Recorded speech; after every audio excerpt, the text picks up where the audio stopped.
राहुल नाम नंदनी नंदिनी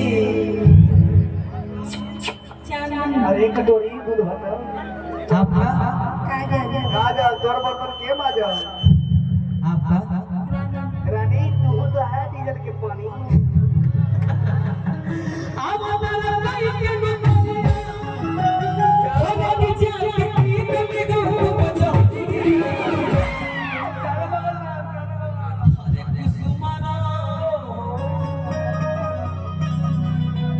यहाँ गायत्री यादव जी बैठी है इनको उठा के खाली अहिराने के गाना हमरा गवाई तरफ तारा पीछे पीछे हम गाए यादव जी से आप भेंट भइल बा तो भाई और सिंह भाई हैं अब हमारा भाई के जी हो भाई का बा अच्छा जा जा अब हमारा भाई के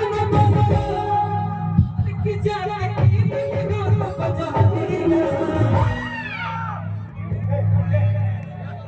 तेल लग चला जाए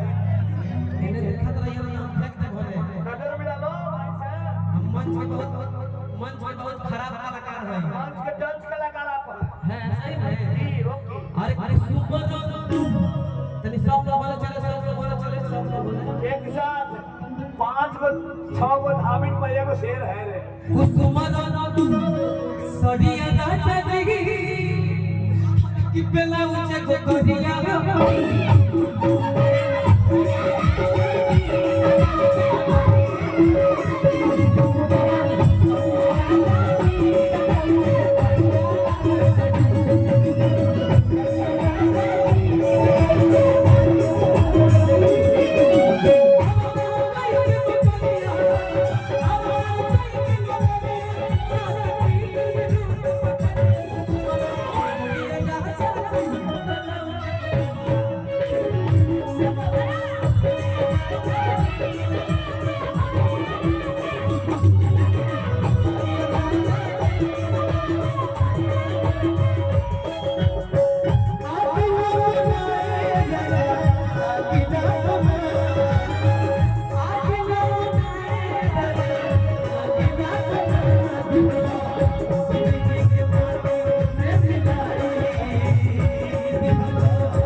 जियो शेर हम चुरा दिया है